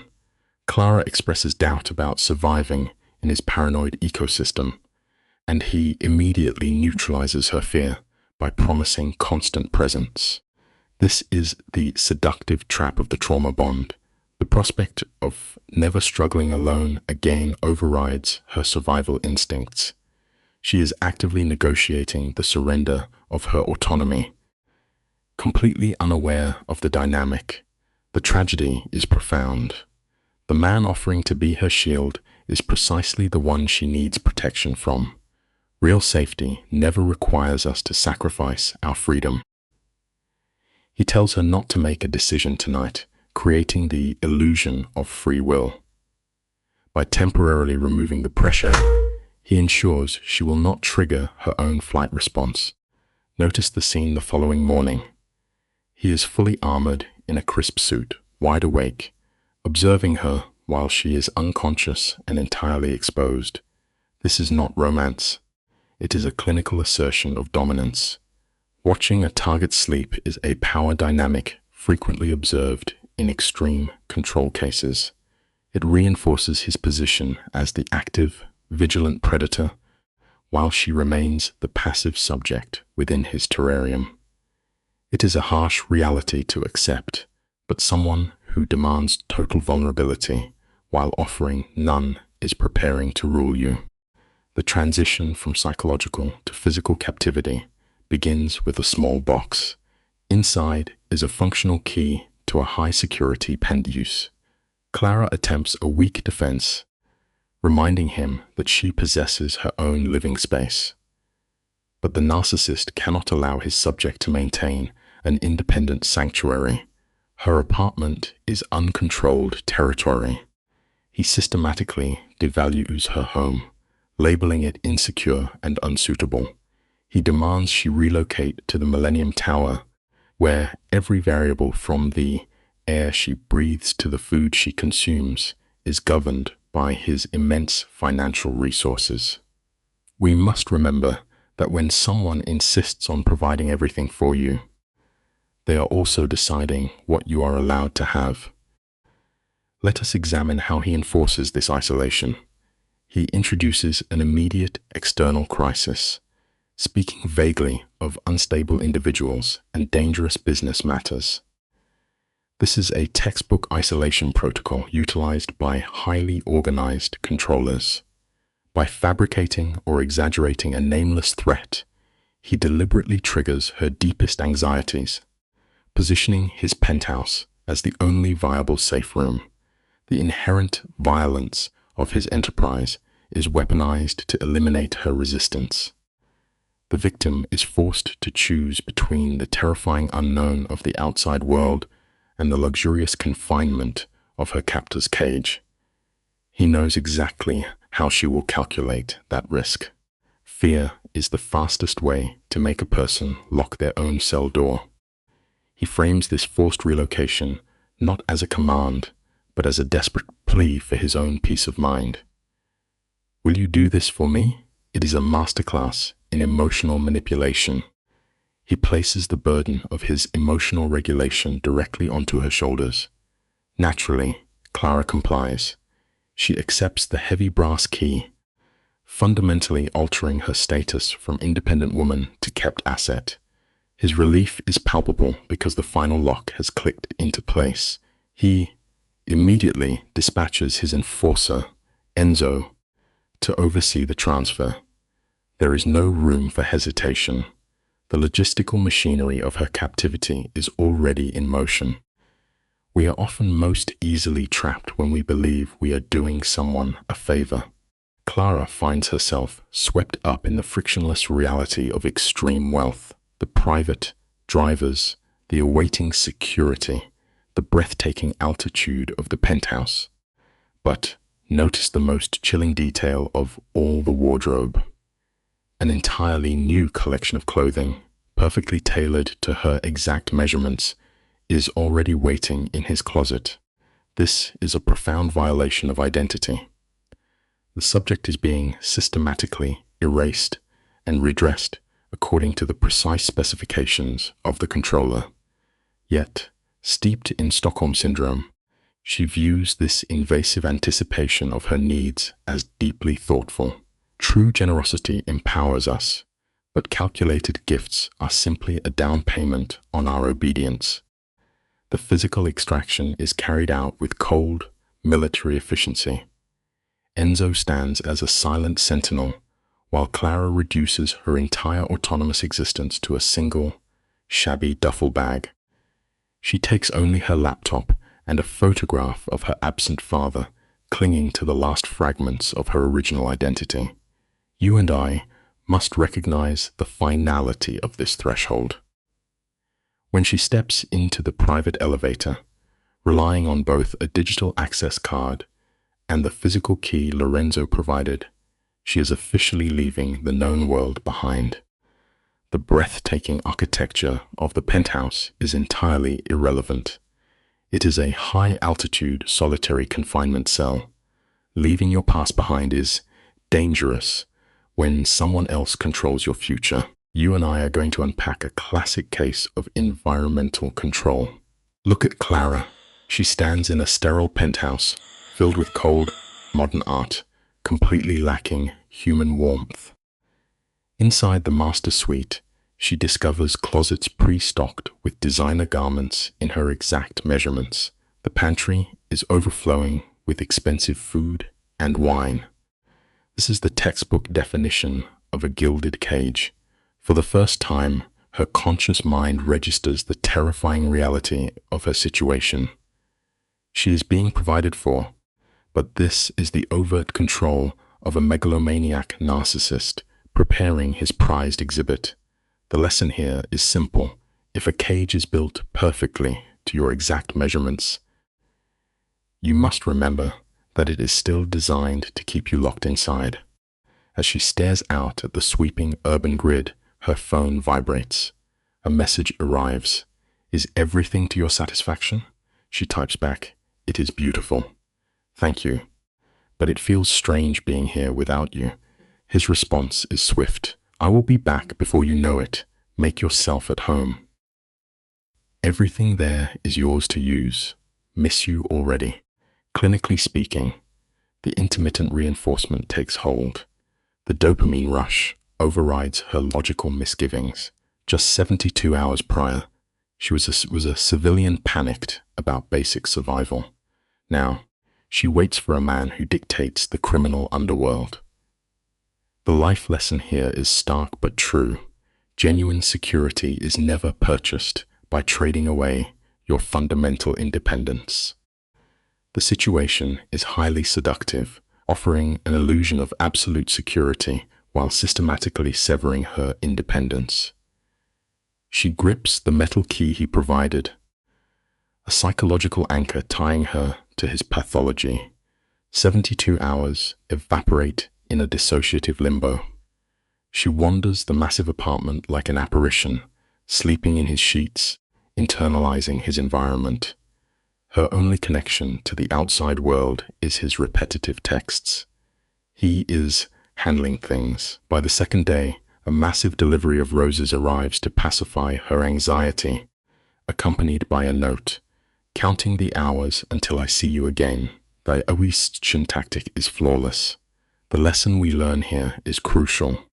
Always beware the beautiful gifts that quietly sever your ties to the outside world. On the third day of confinement, the isolation is punctured by a call from his sister. "He is fine," Isabella states immediately, "but the situation is complicated. He asked me to check on you." Clara admits to the severe strain. "I am going stir-crazy. I haven't left the apartment since I got here." Isabella casually validates this. "Good. That is exactly what Lorenzo wants." Clara detects a distinctive edge of panic in the sister's voice. Pushing against the boundaries, Clara demands the truth. "Isabella, what is really going on? I deserve to know if I am in danger." Isabella finally breaks protocol. There was an attempt on Lorenzo's life. The life lesson is undeniable. Extreme secrecy in a relationship is rarely designed to protect you.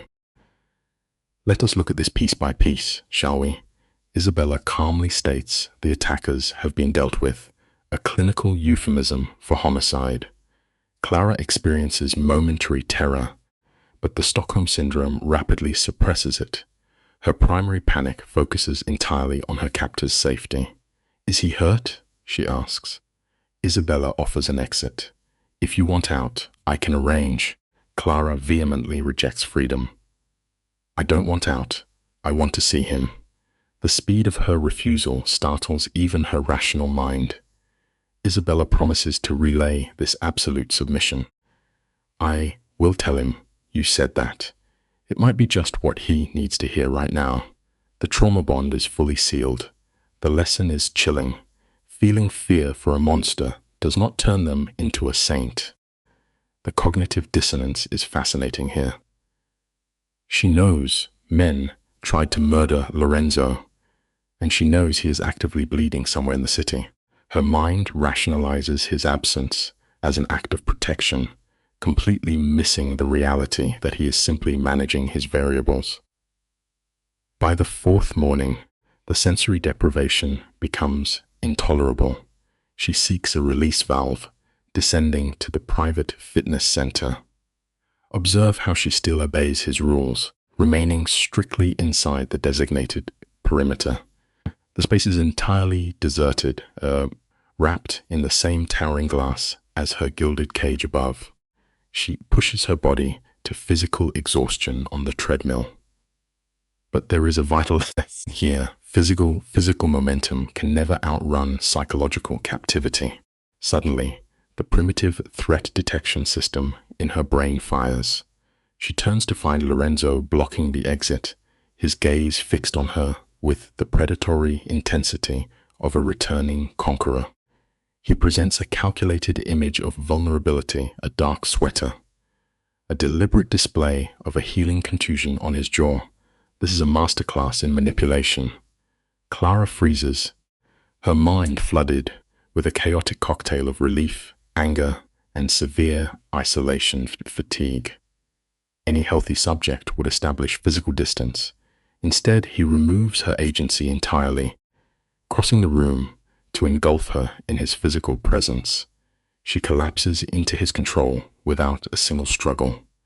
The lesson we must take away: a predator's apparent vulnerability is often their most dangerous weapon. We are about to uncover what really went down here. Notice her immediate verbal submission. "You are here," she murmurs. "You are okay."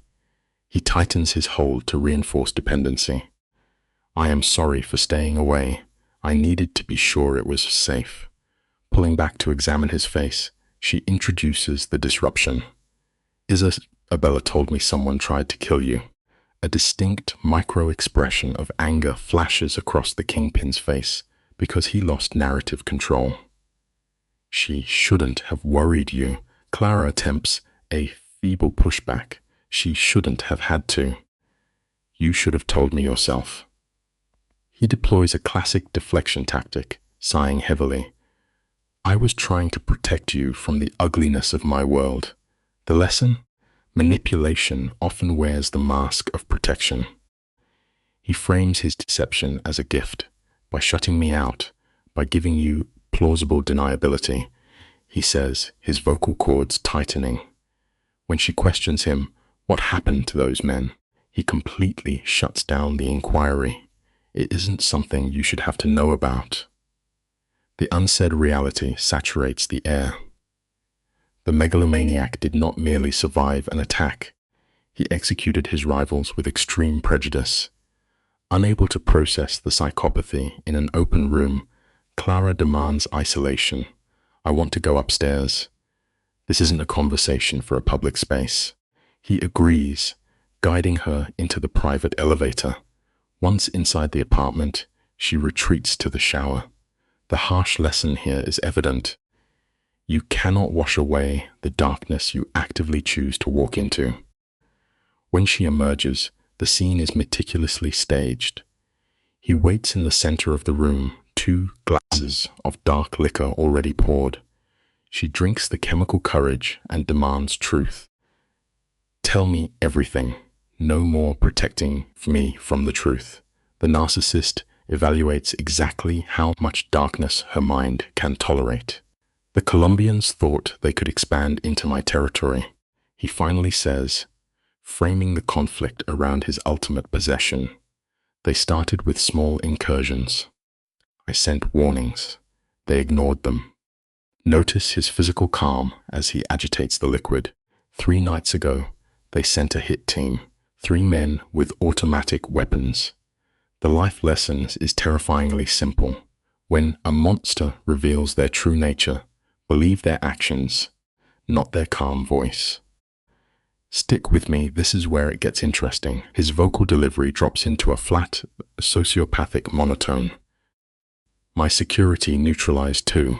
The 3rd managed to get off a shot." Clara, deeply entrenched in Stockholm Syndrome, strokes his bruised face. "That is how you got this," she says. He blames shattered glass, debris from a shattered mirror, nothing serious. When she asks about the men who orchestrated the strike, his gaze remains static. They won't be sending anyone else. The absolute zero temperature of his voice should trigger a massive panic response. Instead, she rationalizes the dichotomy of the monster who systematically slaughters human beings with ruthless efficiency. The vital lesson here is that your love can never cure their fundamental lack of empathy. He is a predator who constructed an empire on blunt force and terror. Clara finally articulates the reality. This is your world. This is what being with you means. He validates her assessment, placing a hand over hers to maintain physical dominance. It is part of it, but yes, this is the reality of my life. I won't insult you by pretending otherwise. Clara retracts her hand, retreating to the safety of the towering glass. From this vantage point, the city appears deceptively calm, but her psychological conditioning is nearly complete. She understands the invisible rivers of blood below. Keeping her back turned, she demands one final truth. I need the truth, Lorenzo. The painful lesson here is that asking a manipulator for the truth only invites a more sophisticated lie. She demands a reality free from manipulation, not what you think I want to hear. He promises total honesty, always. She rotates to face him, testing the boundary. If I walked away right now, what would happen? He fabricates a micro-expression of sorrow. I would let you go. I would ensure you were financially secure, that you never had to worry about bills again. She pushes further. You wouldn't try to keep me against my will. He feigns deep injury. Is that what you think of me? That I would cage you? Clara, I want you by my side because you choose to be there. The psychological trap is beautifully cemented. The lesson we must internalize is profound. The illusion of a free choice is often the strongest and heaviest chain a captor can ever forge. Let us open this case file together. You and I are going to examine a classic trauma bond. Clara convinced herself his feelings were genuine, a textbook defense mechanism. Despite the violence defining Lorenzo's existence, she clung to the illusion of his sincerity. She admitted her terror to him, her voice trembling. Not fear of his nature, but of the unpredictable environment, the classic anxiety of waiting for the inevitable violence. Lorenzo, displaying classic megalomaniacal grandiosity, stood close, using physical proximity to dominate the space without contact. He reframed her survival instinct as a weakness, claiming he lived every day ready to die. The lesson here is simple. Predators do not experience fear, they weaponize it against those who do. Lorenzo framed his high-risk lifestyle as a catalyst for romance, a manipulation tactic designed to isolate his target. Clara noted that his confession dismantled her defenses. She had initially resisted this bond, correctly identifying the situation as madness. Yet, when confronted with his dark traits, she found herself paralyzed.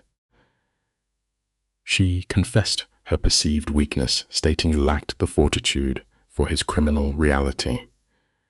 Lorenzo immediately applied positive reinforcement, touching her face with calculated gentleness.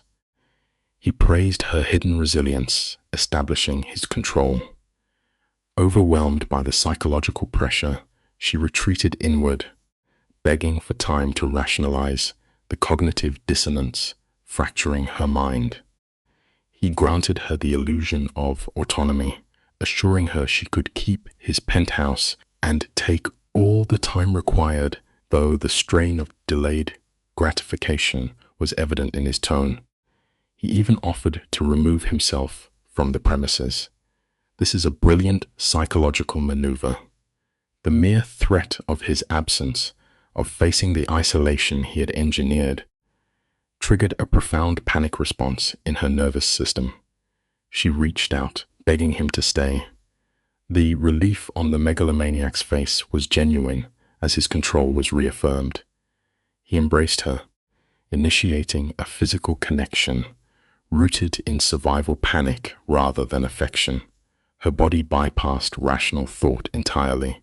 They moved toward the bedroom, shedding their clothes in a desperate attempt to solidify the trauma bond. You and I must understand how trauma mimics passion. Their intimacy carried a frantic edge biological to assert survival in the shadow of the mortality surrounding him. Clara mapped the fresh contusions on his skin, literal evidence of his violent world, while he conditioned her with whispered guarantees of protection. Later, entangled in the sheets with her ear against his chest, her mind processed the permanence of her surrender. She analyzed the crossroads of her existence, recognizing how a singular compromise alters human trajectory. We all face these forks in the road, but rarely with such stakes. Lorenzo, acutely attuned to her shifting psychological state, casually probed her silent reflections. She articulated her focus on choices and their inevitable consequences. Lorenzo fell silent, calculating his response. He framed his ascent to the syndicate's leadership as a necessary evolution following his father's demise. He presented a false dichotomy. He could either abandon the empire and show weakness, or expand its ruthless architecture to ensure absolute familial security. He tightened his grip on her, physically reinforcing his verbal justification. He openly admitted to prioritizing authoritarian control over ethical boundaries, showing zero remorse. When Clara questioned the specific collateral damage of choosing him, his response was clinically precise. He promised absolute security paired with isolation, opulence chained to strict surveillance. He manipulated her physical focus, forcing her to hold his gaze. He used brutal transparency, warning Clara that association with him required normalizing sociopathic behaviors most would find abhorrent. When she challenged this, suggesting she might reject his darkness, a calculated flicker of vulnerability crossed his features. He offered her a clean exit with permanent financial backing. True to her conditioning, Clara immediately rejected the capital. Lorenzo smirched, weaponizing her lack of materialism as the very reason he had supposedly developed emotional attachment. He dropped the word love into the clinical space between them. It was not a confession, but a psychological anchor.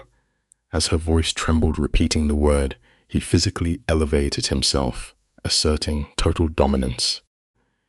He initiated a textbook love bombing sequence, claiming an attachment dating back to their initial encounter at a gala. He praised her for seeing past his terrifying reputation, feeding his narcissistic need to be uniquely understood. Clara attempted a rational defense, arguing the impossibility of such rapid emotional development.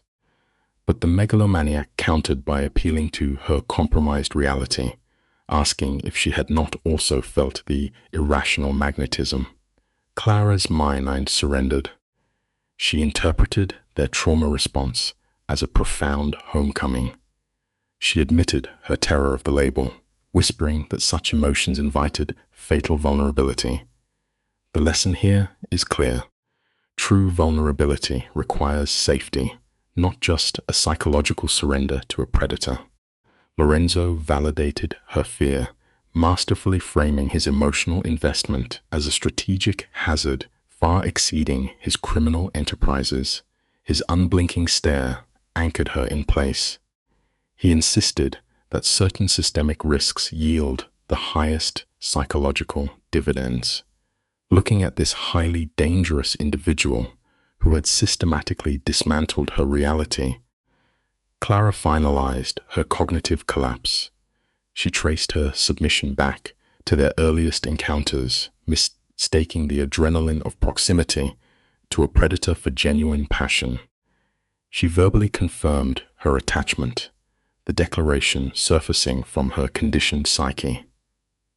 Lorenzo's reaction was immediate and terrifyingly convincing. His carefully maintained mask dissolved into an expression of pure, unadulterated triumph and boyish joy. He rewarded her compliance with profound physical tenderness, an intermittent reinforcement that solidified her emotional dependency. He demanded she repeat the phrase, cementing the behavioral loop. Clara complied, noting the decreased cognitive resistance upon the second utterance. Yet, her survival instinct flickered. She admitted she lacked the functional coping mechanisms for his violent environment. Lorenzo offered gradual desensitization, promising to integrate her day by day.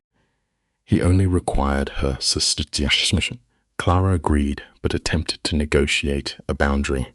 She demanded transparency, insisting the informational quarantine must end.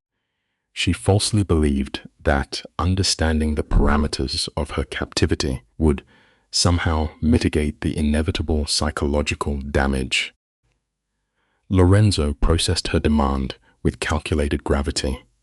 He employed a classic containment strategy, arguing that absolute ignorance was a necessary component of her physical security.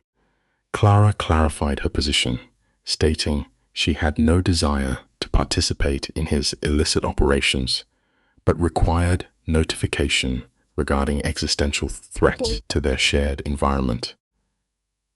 The kingpin conceded with a slow nod, granting her the illusion of insider status. He promised to provide the operational framework while withholding the gruesome specifics.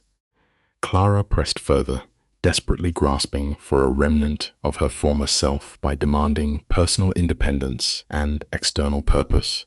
Lorenzo smiled, validating her internal fire, recognizing that breaking a spirited subject yields a superior psychological prize.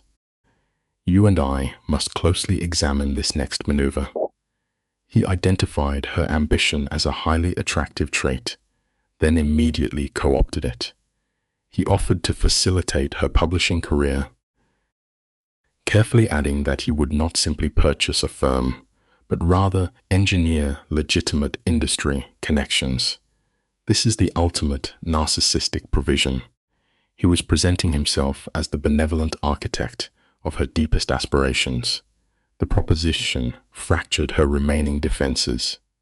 Clara, whose baseline had been characterized by chronic isolation and struggle, was overwhelmed by this influx of hyper-competent support. She misinterpreted his monopolization of her resources as a genuine partnership, blind to how he was systematically becoming the sole foundational pillar of her entire reality. Lorenzo interrogated her with a piercing gaze, demanding the final verdict on their trajectory. Clara catalogued the vast, terrifying data she had acquired regarding his criminal pathology, and still she chose assimilation. She committed to moving forward, completely tethering her survival to his daily operations. The relief that washed over him was the satisfaction of a secured asset. 6 months elapsed, a critical period for establishing the trauma bond. We observe Clara on his balcony, passively watching him direct legitimate construction, a community project she had coaxed him into building to morally sanitize his empire. She had relocated into his properties, her entire geographical existence now dictated exclusively by the fluctuating demands of his illicit enterprise. Her literary career had materialized exactly as he orchestrated, reinforcing his omnipotence. She was formally introduced to his lieutenants, integrating directly into the syndicate hierarchy.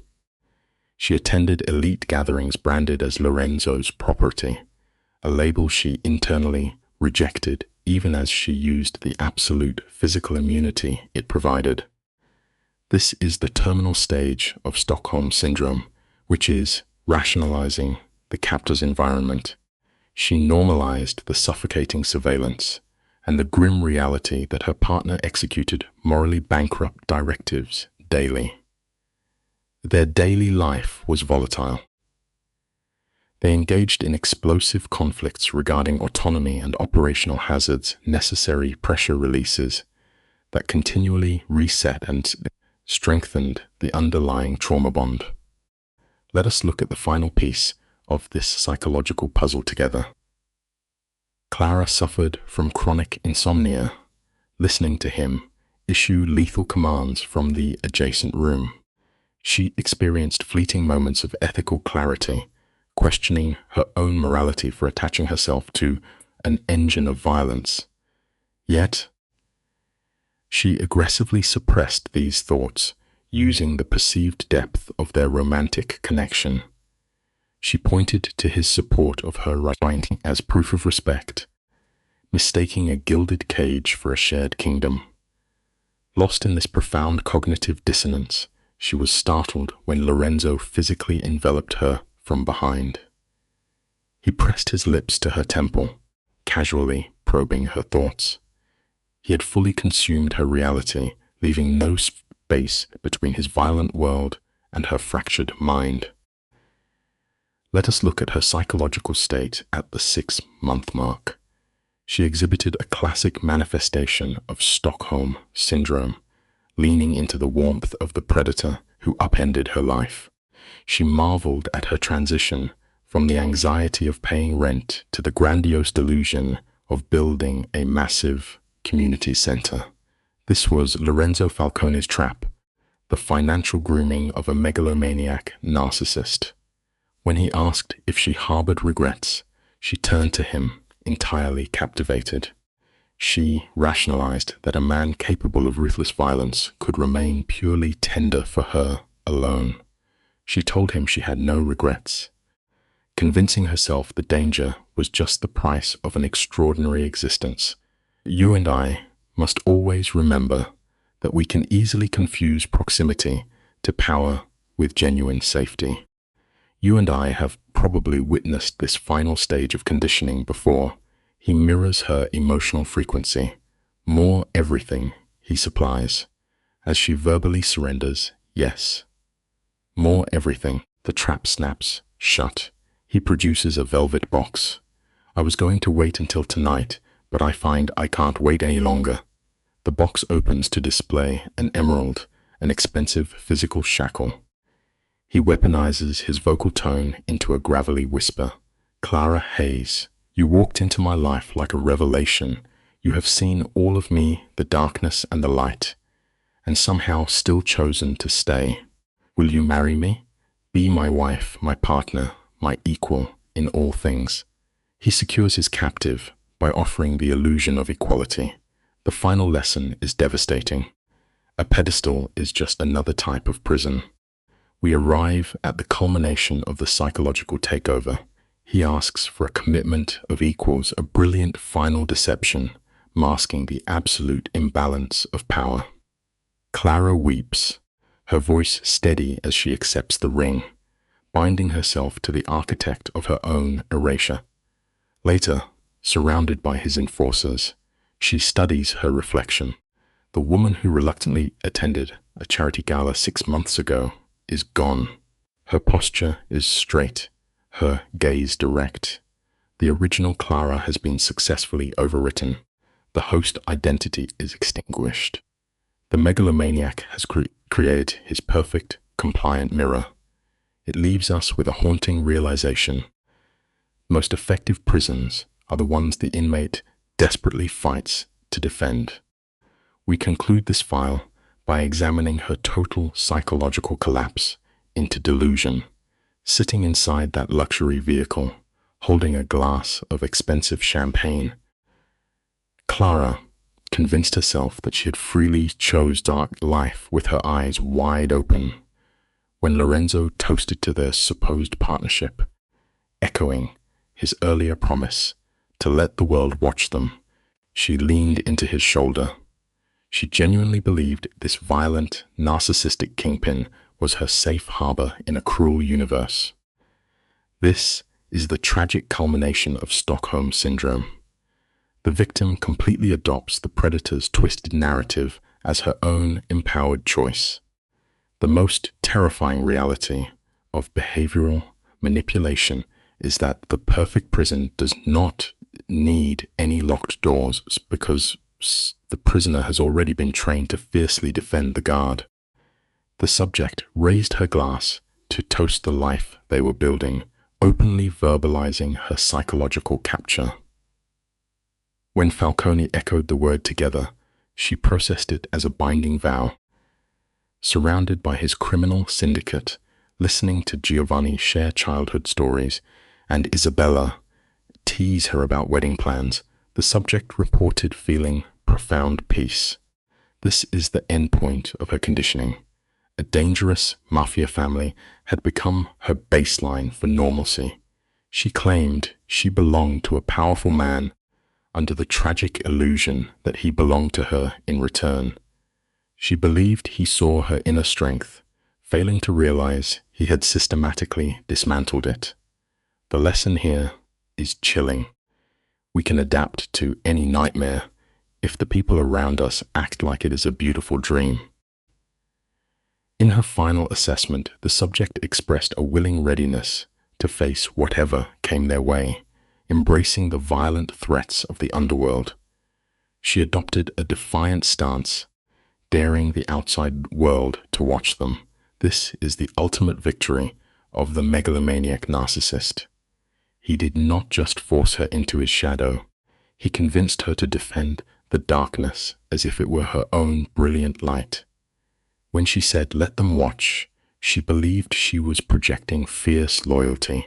In clinical terms, she was simply rattling the bars of a cage she no longer recognized. It teaches us a brutal truth. The most secure prisons are never built with iron and stone, but with the quiet, willing surrender of our own minds. One of the most meaningful lessons from Clara's story is that financial struggle can make a person feel small, but it should never make them believe they are worthless.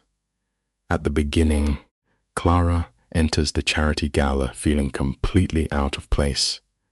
Her dress feels cheap, her confidence is weak, and she compares herself to the wealthy people around her.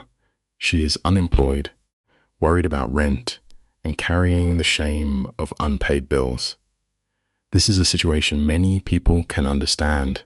When life becomes financially difficult, it is easy to believe that everyone else is more valuable, successful, or more deserving. However, the story shows that Clara's true value is not measured by money, clothes, or social status. Lorenzo notices her not because she is the richest woman in the room, but because she is genuine. She smiles kindly at the coat check attendant, does not calculate people's net worth, and remains honest even when she feels afraid. This teaches an important educational lesson. Dignity does not depend on wealth. A person may be broke and still be honorable, intelligent, kind, and worthy of respect. Clara's insecurity is authenticity is what makes her stand out in a room full of performance. Viewers can learn that struggling financially does not mean failing as a person. A hard time should not push someone into accepting disrespect, manipulation, or dangerous dependence just because another person has money. Clara's journey reminds us that external luxury can be seductive, but inner worth must remain protected. Education should teach people to separate financial condition from personal identity. Money can solve practical problems, but it cannot define human value. Clara's strength begins when she realizes that she belongs in any room where she chooses to stand with honesty and self-respect.